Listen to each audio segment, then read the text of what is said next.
Gérard Kurdzian, bonjour. Bonjour. Vous venez de publier chez Derby Méditation musicale. Absolument. Et vous êtes également auteur en 2016 d'un grand livre des musiques sacrées du monde chez Albert Michel. Je confirme. Également directeur artistique du Festival de Fès des musiques sacrées du monde. Depuis sa création en 1994 jusqu'en 2009. Actuellement, je suis le conseiller artistique de ce Festival de Fès. Vous faites une description dans votre ouvrage des écoutes classiques. Donc, divertissement, artistique, liturgie. Esthétique, pardon. Écoute de divertissement, écoute esthétique et écoute liturgique ou rituelle. Quelques exemples? Écoutez, très simplement, l'écoute de divertissement, c'est chez soi, oui, en passant l'aspirateur, avec des amis dans un mariage, oui, dans un festival de musique, en plein air, où il y a des stands de buvettes, etc., dans une ambiance extrêmement détendue. C'est au ski, en parapente, musique de divertissement. Au restaurant, chez le coiffeur, malheureusement, ce sont des choses qu'on nous inflige. Dans l'ascenseur. Écoute esthétique, c'est l'écoute de musique d'art, ce que j'appelle des musiques d'art, des musiques raffinées, parfaites, construites, élaborées, qui ont de la densité, de la profondeur. Ce sont des musiques que l'on écoute en se délectant, comme un mélomane averti, dans son fauteuil, dans un festival de musique, dans un endroit fermé, silencieux, calme. On se dédie à cette écoute de la musique comme objet de délectation esthétique. D'accord ?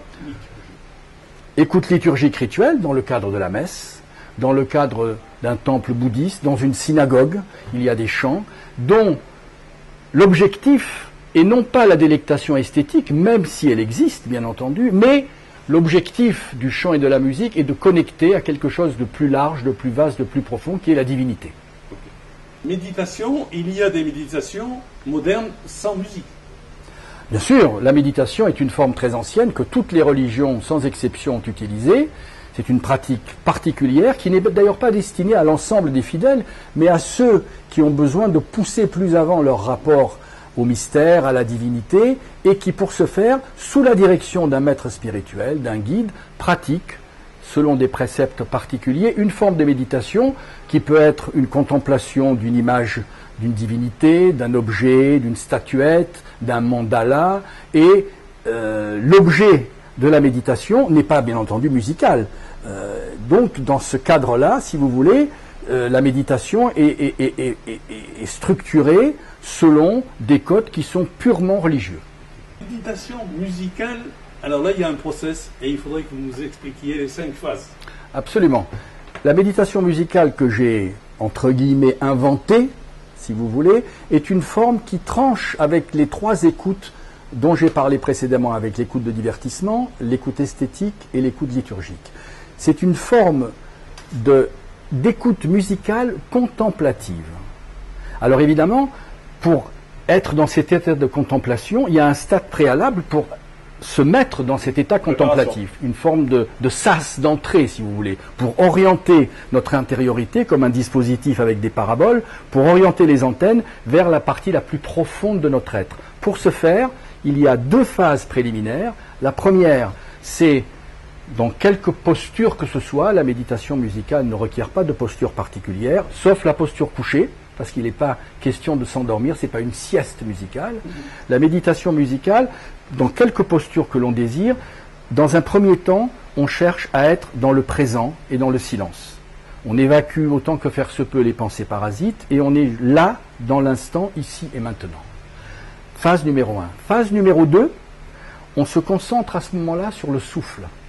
La respiration. La respiration. Le souffle dans sa phase montante et descendante, comme les vagues de la mer qui viennent et qui s'en vont.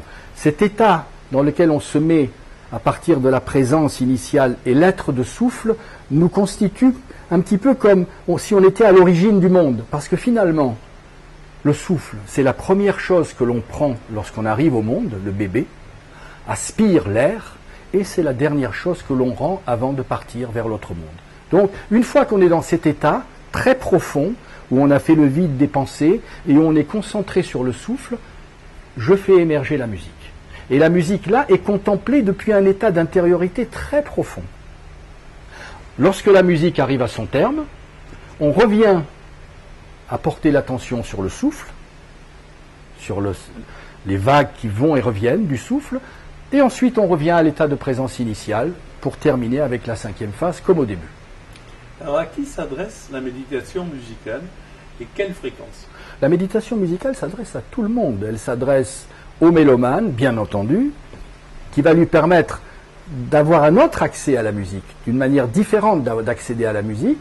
Elle s'adresse à ceux qui font de la méditation, bien évidemment, puisqu'à travers la méditation musicale, ils vont pouvoir découvrir que dans la musique elle-même, il y a un esprit vivant très profond avec lequel ils vont rentrer en relation. Et elle s'adresse aussi aux débutants, à ceux que la méditation rebute parce qu'ils se disent c'est pas pour moi, je n'arrive pas à me concentrer, c'est trop compliqué, je m'ennuie. Avec la musique, avec la méditation musicale, ils ont la possibilité d'accéder à une forme de méditation douce, si je peux dire. Est-ce qu'il y a des familles de musique qui seraient préférables? Oui, tout à fait. Parce que la méditation, quelque méditation qu'elle soit, nécessite un état de tranquillité, un état de paix, un état de quiétude. Et bien entendu, des musiques trop agitées, même si dans l'idéal, si on est une sorte de saint accompli et qu'on perçoit le monde sur le nuage de la sainteté, ce qui est quand même, avouons-le, plutôt rare, il vaut mieux choisir des musiques qui soient relativement calmes. Ce qui ne veut pas dire qu'on choisisse des musiques complètement molles et monotones.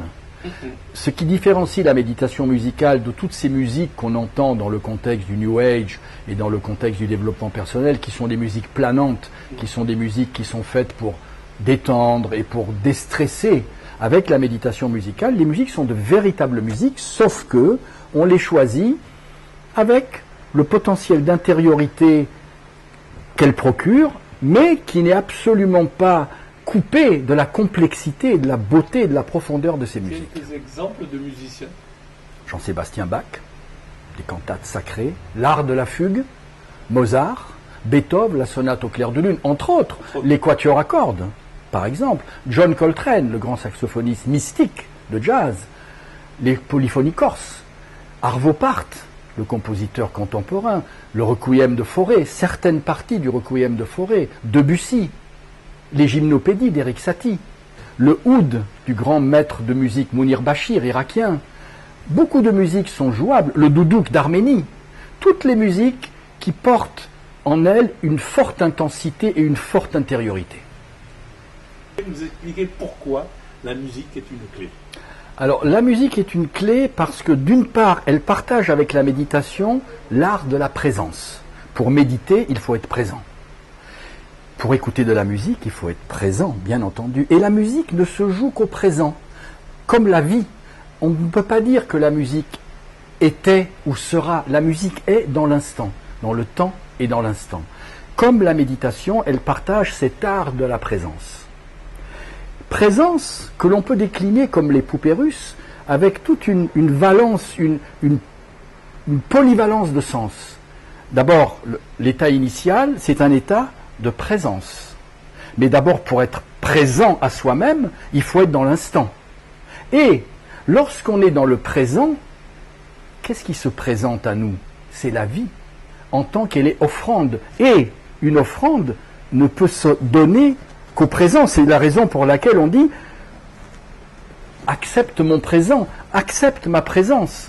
Et la musique qui émerge dans ce jeu de la présence est aussi une offrande. Elle apparaît comme une offrande, elle apparaît comme une offrande de vie, et dans cette offrande de vie, elle se présente à nous. Vous savez, d'une certaine façon, la méditation musicale, c'est comme toutes les autres formes de méditation, c'est une manière d'accueillir la présence du monde. Et en accueillant ici la présence de la musique, on gratifie la musique d'une grâce particulière parce que notre contemplation, d'une certaine façon, la spiritualise de la même manière qu'elle, elle musicalise notre esprit.